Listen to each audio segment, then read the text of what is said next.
Chapter 19. The Camaro approached the apartment building at a suicidal speed. Normally, Chris would have parked in the garage, but he knew that wasn't at all important. He parked right in front of the building, in the middle of the street. If anyone came around complaining, their loudmouth ramblings would fall on deaf ears. Chris and Owen jumped out of the car and ran inside the building. They would knock down anyone who got in their way. Chris had his cell phone to his ear.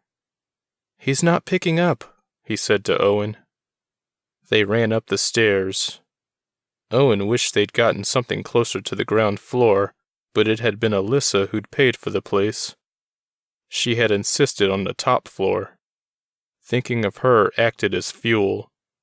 He felt himself running faster. He didn't want to lose Daniel the same way he lost her.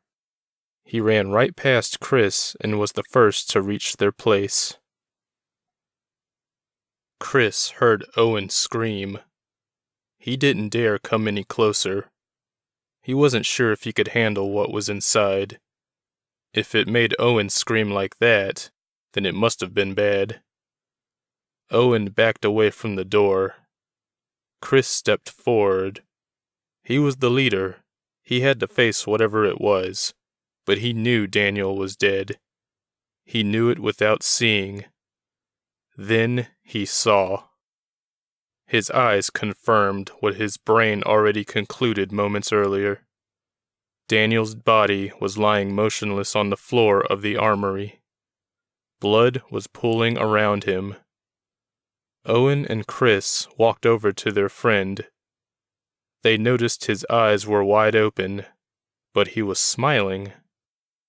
Neither Owen nor Chris noticed the redhead standing in the corner. Chris did notice something flying toward the both of them, though. Something small and red. It tapped him innocently on the chest and fell to the floor. Owen acted immediately. He grabbed the tiny bomb and threw it straight into the air. It exploded almost immediately, blowing a hole in the ceiling. The shock wave pushed them to the ground. Owen was the first on his feet. Michael threw another buster. Owen, realizing the redhead was trying to kill Chris, jumped into the air and spin-kicked the bomb back at Michael.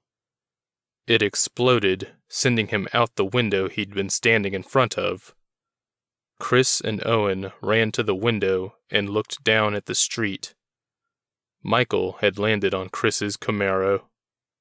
They stood there for a while, both sure Michael wasn't dead and would start moving any second. 20 seconds went by. He wasn't moving. "Stay here," Owen said to Chris as he went over to Dee. He opened the back of its head and turned it on. Chris watched, hopeful it was finally working. If anybody could fix it, it was Daniel. He had been a genius. Chris was so confident in Daniel's talent, he was willing to stand aside and let the robot take care of Michael from this point on. Speaking of Michael, Chris looked back down to the street. "Oh crap!" he screamed. Owen turned around and saw Chris backing away from the window. Something flew through, smashing the whole wall in like a wrecking ball. It was Michael. His shirt was full of holes, and he had a few cuts on his face. That gave Owen a glimmer of hope. If Michael could be hurt, he could die. Before the dust could settle, Owen rammed Michael. The two of them flew through the hole. Instead of falling to the street below, they clung to the wall. They were just below the hole, trading kicks and punches with each other. Michael climbed up the wall, trying to get back inside, when Owen grabbed his ankle and pulled him off, swinging him at the wall below and smashing in the window, no doubt scaring whoever occupied that room. With all the strength he could muster, he swung Michael up over his head and let go, sending him up onto the roof. Chris poked his head out the hole to see Owen climbing up the wall, digging his fingers deep into the bricks. In a matter of seconds, he was on the roof and out of sight. Chris ran over to the robot and started rummaging through the items and schematics on Daniel's work table, looking for the remote, but it was nowhere to be found. Focusing his attention back on the robot, he opened the panel on the back of its head. He hadn't seen how Daniel turned it on the day he'd revealed it to them. Seconds ticked to minutes as Chris tried to figure it out, the whole time hearing the battle on the roof. He pressed a few buttons in the machine's head, hoping something would happen. Nothing did. Chris was at his wits' end. Finally, he decided to just mess with everything. The wires, the microchips, everything, until the damn thing moved. That's when a metallic hand grabbed Chris's arm gently and pulled it away. Dee was online. Owen and Michael continued trading punches. Michael's face was bloody and bruised now, which reassured Owen. He knew it wouldn't be long before Michael was defeated. Owen grabbed his arm and began swinging him around like a lasso. He released Michael. His body flew like a rag doll, and landed with a thud on the ground. Owen ran over to him, hoping to get a few cheap shots while the getting was good. But as soon as he got within reaching distance, Michael was on his feet again. He tackled Owen and the two of them fell on the ground hard. Having had the wind knocked out of him, Owen lay on his back, looking up at Michael, who was grinning. He raised a fist, ready to pound Owen's face in, but suddenly a flash of metal rammed Michael away. Owen was astonished and very grateful to see Dee standing over him. Chris had gotten him to work. And now Owen was on his feet again as Michael slowly got to his. Owen didn't even think about his next move. He just did it. As fast as he could, he ran over to Michael, grabbed his arm, and then tossed him over to Dee. The robot grabbed him in midair and slammed him down, making a small crater in the roof. Standing back, Owen watched Dee slam Michael down on the ground repeatedly. A final slam put him down for the count. Dee stood over him, placing a metallic foot on his chest. Owen got ready to finish him, the murderer of his friends, personally, and so help Michael if he even thought about telling Owen his shoes were untied. Before he could even blink, however, Michael shoved the robot off of him and jumped to his own feet once again. He looked tired and angry, with blood pouring from his mouth and nose. He ran toward Owen. They collided and fell over the edge. Chris ran up the stairs to the roof as fast as his feet would take him. He burst through the door and looked around for Owen and Michael, but all he saw was Dee. The robot was looking down over the roof's edge. Chris's heart skipped a beat. He ran over to join Dee. He too looked over the edge, but all he saw was the swimming pool, and two dark figures floating in it. Owen woke with a start. He had no idea where he was when he opened his eyes. Everything was blue and blurry. He wondered if he was dreaming again as he looked around. There was a swooshing sound, far removed from the soothing electric hum he was used to in his dreams. This was something different.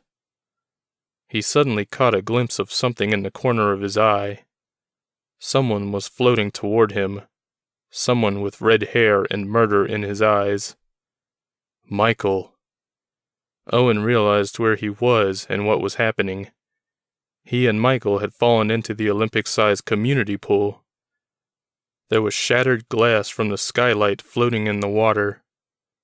Michael punched Owen in the face. The force of the punch sent him shooting through the water like a missile.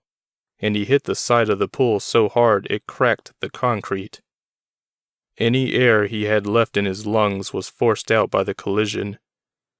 He tried to get to the surface, but Michael was already swimming toward him. He grabbed Owen's foot and pulled him deeper into the pool. Owen felt his fingers wrap around his neck. He felt like his neck was about to snap. He grabbed Michael's arms, trying to pry them apart, but he was too weak from the lack of oxygen. But he had to do something. He grabbed at Michael's arms again, but instead of pulling them apart, he held fast, then kneed Michael as hard as he could in the stomach. As if in slow motion, Michael flew backward to the other end of the pool.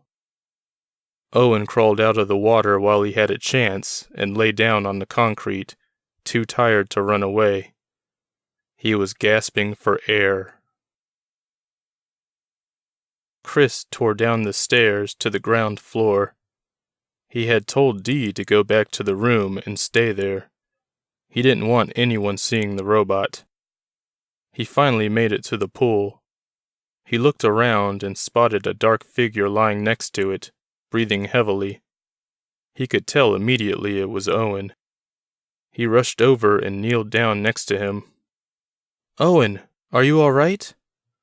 Owen didn't answer. Chris took note of his appearance. He was extremely pale, as if he were sick. Chris was about to pick him up when a huge splash erupted from the pool, covering him in water. A figure landed next to him and Owen. Chris felt his body leave the ground. He was airborne, Owen and Michael growing farther away. Suddenly, Chris hit the ground on the other side of the pool and was out like a light. Owen had seen everything. He saw Chris run up to him and ask if he was okay, and then he saw Michael jump out of the pool and throw Chris away like he was garbage. He felt something on his stomach now. Michael had placed his foot on it and was pressing down, making it impossible to breathe.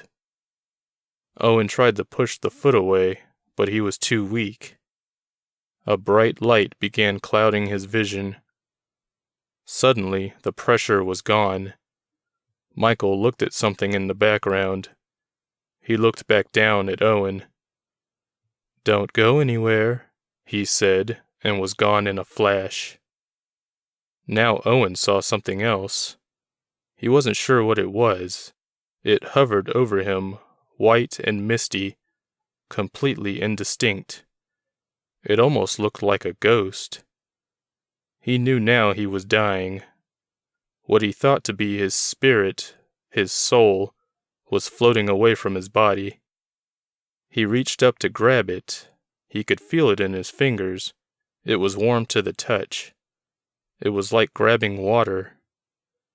The mist stopped flowing and stayed still over his body. After a moment, it returned to Owen. He could feel his senses slowly coming back. Now he could hear voices somewhere in the background. "Are you sure he's the one?" a voice asked. "Yes," said Michael. "I saw it." "The one for what?" Owen asked himself. He didn't want to find out. He tried to move, to muster enough energy to stand, but he couldn't. He rolled onto his stomach and tried to crawl away. He didn't get very far, however, because something pressed down on his back, holding him in place on the wet concrete. It was a foot. "Where are you going?" the unfamiliar voice asked. "You can't leave. We need you to do something for us." Chris came to moments ago and saw a blonde guy talking to Owen across the pool. Chris didn't recognize him, but he recognized Michael, who was standing behind him. Whoever the blonde was, apparently he was friendly with Michael, and therefore no friend to the unstoppable Titans. Chris made an attempt to stand, but found it difficult. His whole body was in pain, including his head, which was throbbing. He saw the blonde stranger and Michael pick Owen up and leave. He had to stop them. Chris made an even greater attempt at standing. This time he was successful. He ran to where the two had carried Owen. He saw a silver Jetta speed out onto Calhoun Street. Wherever they were going, he had to get there too, and fast.